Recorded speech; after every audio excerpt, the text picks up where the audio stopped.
dia bisa tumbuh subur di ketinggian 1000 ke atas. ke atas sampai 1600 lah.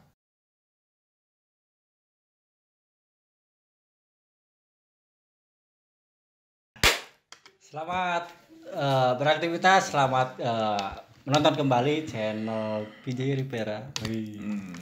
Kali ini kita kedatangan tamu lagi-lagi istimewa.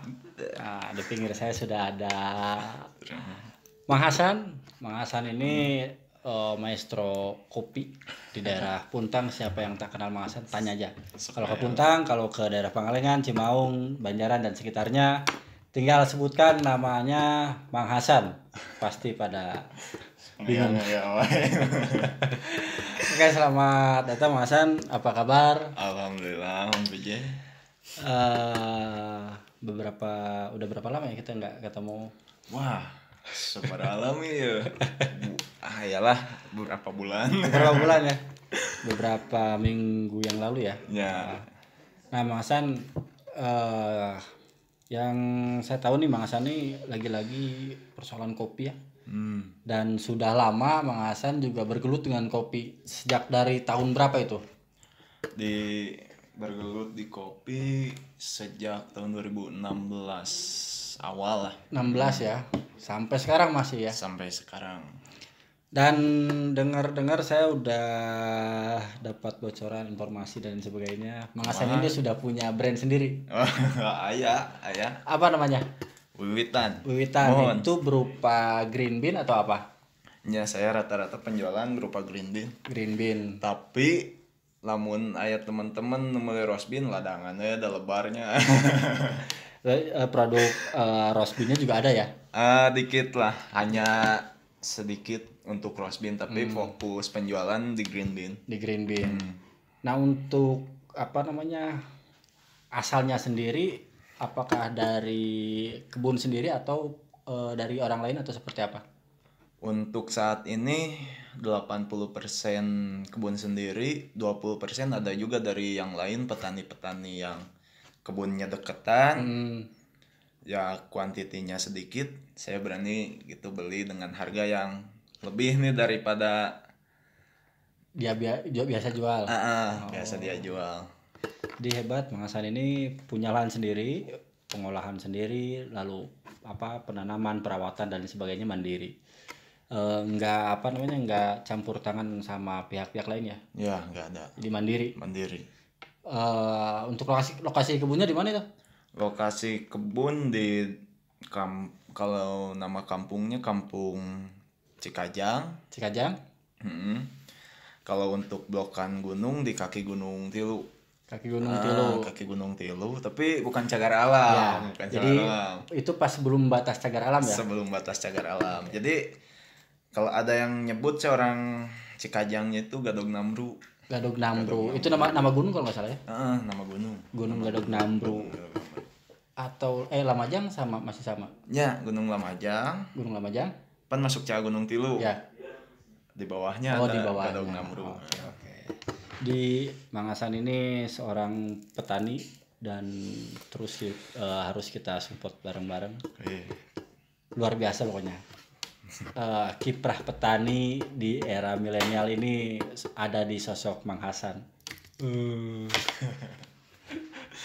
Bisa. Jadi, nah untuk green bean itu sendiri, dari saya kan ini termasuk awam ya ke masalah kopi ini. Nah, dari misalkan dari buah, nah pas panen apakah itu langsung jadi green bean atau seperti apa prosesnya? Jadi untuk pingin jadi green bean ada pengolahan pasca panen. Biasanya kita metik. Ya. Dikumbah bahasa ini dicuci. Dipetik, cuci. Nah, di sana kan ada 3 proses pasca panen. Rata-rata proses tertua lah. Natural, honey, full wash, walaupun sekarang banyak proses-proses lain, hasil-hasil pengembangan kayak carbonic maceration. Teu ngarti lah urang. Tapi fokusnya natural, honey sama full wash setelah si pemetikan itu. Kalau prosesnya itu sendiri natural. Dia emang pengolahan paling tua sebelum adanya alat-alat teknologi pertanian seperti pulper atau huller gitu. Jadi sudah dipetik, cuci, langsung jemur. Gak ada proses pulping. Itu natural. Itu natural. Kalau full wash, petik, cuci, giling dulu si kulit luar.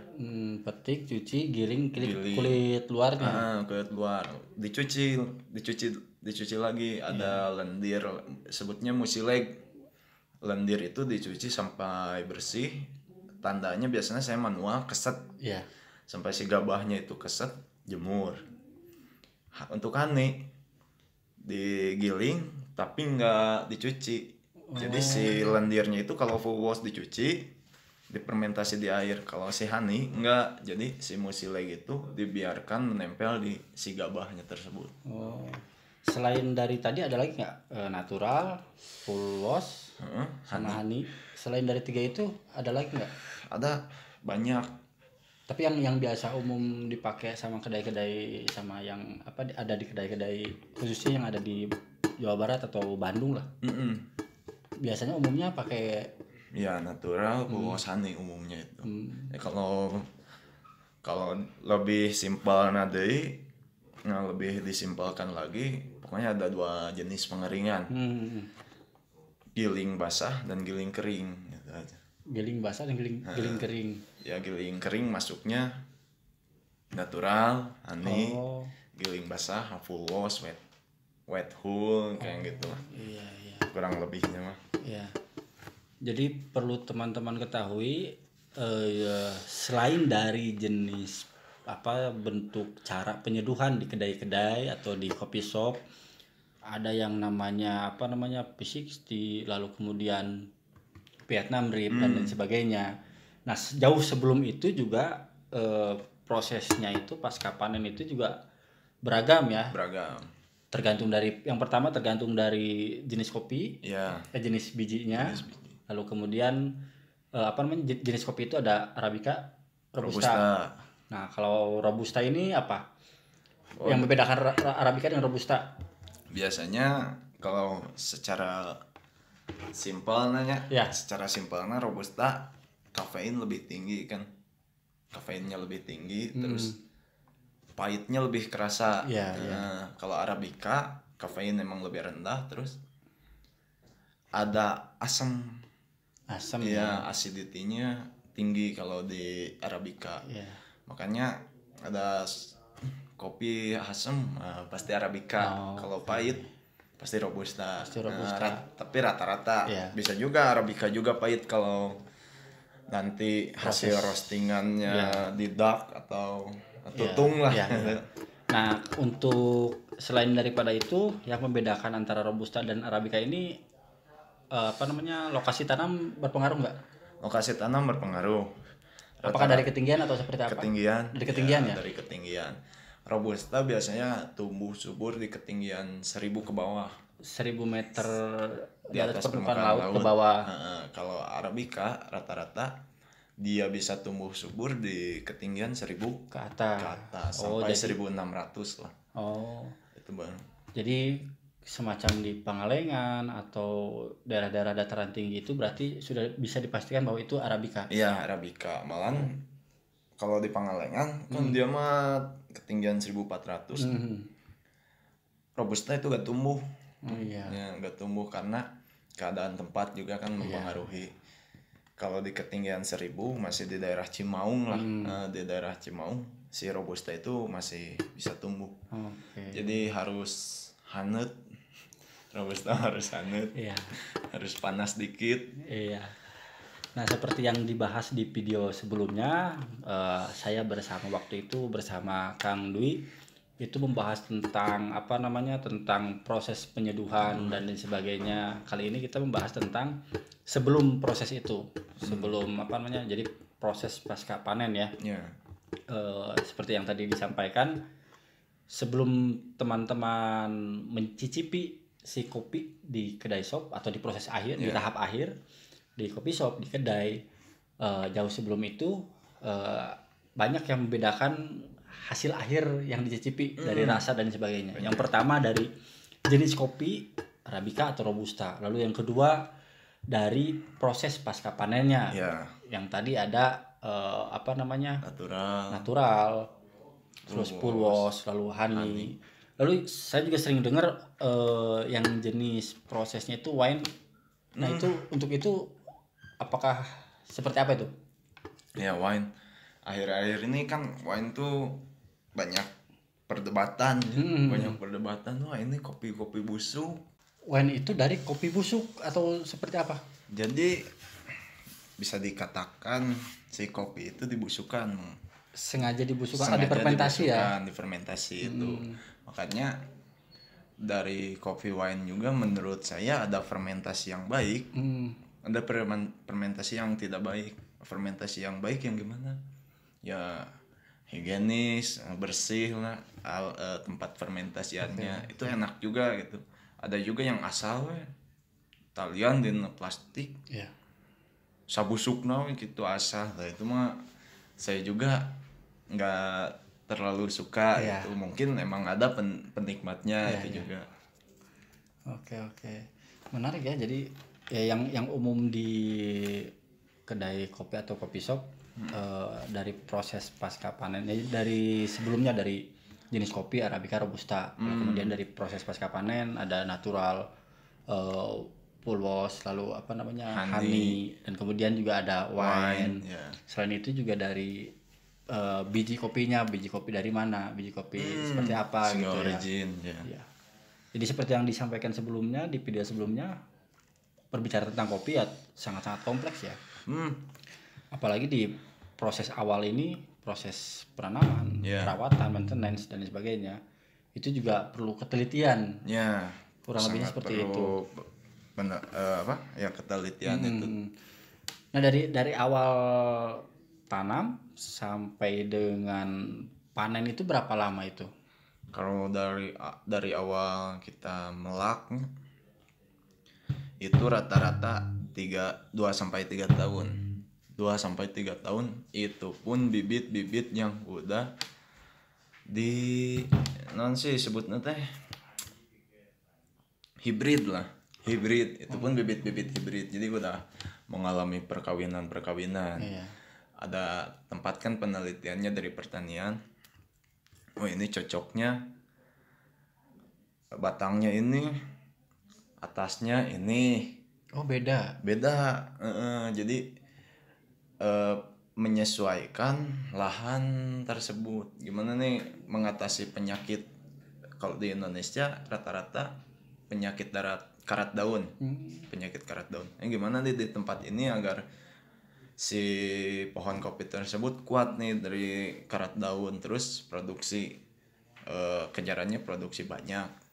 Rata-rata bibit hibrid rata-rata emang produksi banyak, tetapi secara taste cup rasa di gelas rata-rata emang kurang dari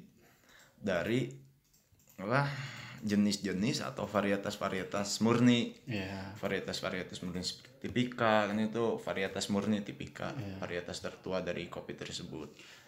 Boleh dikatakan dari dari bibit itu ada yang murni, ada yang hibrid. Seperti itu. Kalau yang murni berapa lama itu?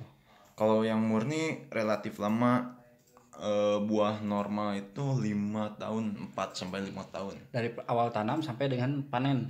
Ya. Sebenarnya 2 tahun juga udah ada, cuman belum normal. Secara normal buahnya itu 3 tahun lah. 3 tahun itu baru panen awal untuk bibit-bibit murni. Berarti Mang Hasan itu dari 2016 ya? Dari 2016 itu pertama tanam atau seperti apa? Nah dari 2006 kebetulan saya pernah nenek lah, kebetulan nenek punya kebun kopi awalnya. Kan orang tua dulu dijual si cherry ini, cherry buah kopinya dijual ke pengepul. Saya mikir lebarnya gitu. Jadi si tanamannya memang sudah jalan ya? Sudah ada beberapa kali panen gitu ya? Untuk tahun 2016 saya produksi itu dari kebun ini. Kemudian saya juga tertarik nih, pengen tahu nih proses dari awal melak Iya. kopi tersebut sampai sekarang alhamdulillah masih ngeri ya weh. Nah untuk kelanjutannya itu berapa lama sekali itu panennya itu? Setahun sekali, buah musiman, jadi kayak mangga, ya kayak buah-buahan yang lain, musiman, alpukat. Dari pertama tanam sampai panen pertama itu sekitar 4 tahun kalau yang murni. Ya. Lalu setelah itu per setahun sekali. Ya, setelah itu setahun sekali terus. Sampai ya nggak ada habisnya sih. Paling per 10 tahun atau 15 tahunan kopi perlu peremajaan juga kan. Udah tua dipangkas supaya si kopi tersebut tetap produktif. Kalau udah dipangkas seperti itu apakah lama atau masih tetap 1 tahun? 1 tahun kita nunggu pernah, tapi saya belum sih, ini belum nyoba dipangkas. Belum nyoba peremajaan karena kebun kopinya juga baru sumur jagung lah. Tapi pengalaman yang orang tua dulu yang di kopi rata-rata lebih cepat kalau untuk peremajaan, lebih cepat ke berbuahnya lagi. Gak kayak kita nanam bibit di awal. Jadi kalau udah pemangkasan paling setahun udah jadi deh. Nah untuk yang Mang Hasan sendiri, luas kebun yang Mang Hasan itu yang digarap itu berapa luas? Saya ngegarap lahan perhutani sih sebenarnya. Ngegarap lahan perhutani sehektar kurang ya, kurang lebihnya sehektar. Sharing 20% ke perhutani. Nah untuk untuk per sekali panen itu bisa dapat berapa banyak? Per sekali panen sekarang alhamdulillah 2 tonan lah. 2 ton? Ya 2 ton cherry. Belum lagi ke green bean kan, jadi 2,5 kintal, 3 kintalan paling untuk jadi green bean. Nah untuk kan si kopi itu kan ada kulitnya ya. Nah kalau kulitnya itu bisa dimanfaatkan atau enggak? Bisa. Jadi apa itu? Jadi kompos. Itu sih yang paling saya hanya tahunya si cangkang kopi jadi kompos. Tapi katanya bisa juga untuk biogas. Katanya, saya belum nyoba, katanya bisa juga untuk biogas. Karena kan panas. Ada gas lah. Bisa jadi ada gas di sana. Tapi untuk sementara ini masih digunakan untuk kompos. Jadi kembali lagi ke kebun gitu. Kembalikan lagi ke kebun. Oke, jadi kurang lebihnya seperti itu. Nanti kita di lain waktu langsung ke kunjungan ke kebun. Ayo diantos. Kita ngopi di kebunnya langsung di kebun Mang Hasan di daerah Cimaung ya. Cimaung. Daerah Cimaung sana dekat dengan Gunung Puntang. Nah Mang Hasan untuk wiwitan ya namanya, wiwitan kopi, wiwitan Kofam. Sampai saat ini masih fokus di penjualan green bean. Ya. Dan untuk penjualan itu sendiri mengikuti panen atau seperti apa? Maksudnya? Apakah misalkan jualnya hanya pada saat panen atau kelanjutan atau di stok seperti apa? Stok saya sistemnya. Jadi begitu barang ada nggak langsung dikeluarin. Jadi supaya saya gak ngerasa banyak uang gitu. Supaya gak ngerasa banyak uang, jadi per bulan 20 kilo lah dibagi-bagi ke berbagai roastery, ke kedai juga ada yang suka mesen. Misalnya per kedai 10 kilo atau 5 kilo per bulan. Jadi nggak sistemnya panen kopi habis. Enggak sih, soalnya saya juga suka kopi gitu. Mentingin dulu sendiri kopi. Tapi per sekali panen itu semuanya langsung dipanen atau ada yang masih di pohon? Secara berskala juga. Jadi nggak semua yang digarap itu langsung dipanen ya? Enggak. Paling ada yang udah waktunya, ada yang belum. Nah itu. Jadi 3 bulan lah dari setahun itu, dari setahun 12 bulan. Musim panen itu 3 bulan secara berkala. Kadang kita metik. Tapi beda-beda pohon ya? Beda-beda pohon. Kadang kita seminggu 50 kilo, minggu besok 50 kilonya deui gitu. Oke. Jadi minggu ini yang blok sini 50 kilo, minggu depan yang blok ini 50 kilo. Kadang kan gitu. Di dalam bonggolan kopi yang hijau, kuning, yang merah panen, yang kuning nunggu merah, yang hijau nunggu kuning, ya gitu seterusnya muter. Oke. Di kurang lebih seperti itu. Nanti kita main ke tempatnya Mang Hasan, ke siap gantos. Sekalian nanti ngopi di sana. Kalau perlu kita rumah awewe sanes di Puntang. Jadi daerah Cikalong. Dekat ke kebunnya. Untuk sesi kali ini kita cukupkan sekian. Jadi sukses terus untuk Wiwitan Kofam. Siap, hatur nuhun. Sukses untuk Rivera. Amin. Mudah-mudahan terus berkelanjutan ya. Panjang umur perjuangan petani. Panjang umur. Bagi saya sosok Mang Hasan ini petani yang luar biasa. Bagi saya Mang PJ Gurunda. Jadi sekian, selamat beraktivitas kembali dan salam olahraga.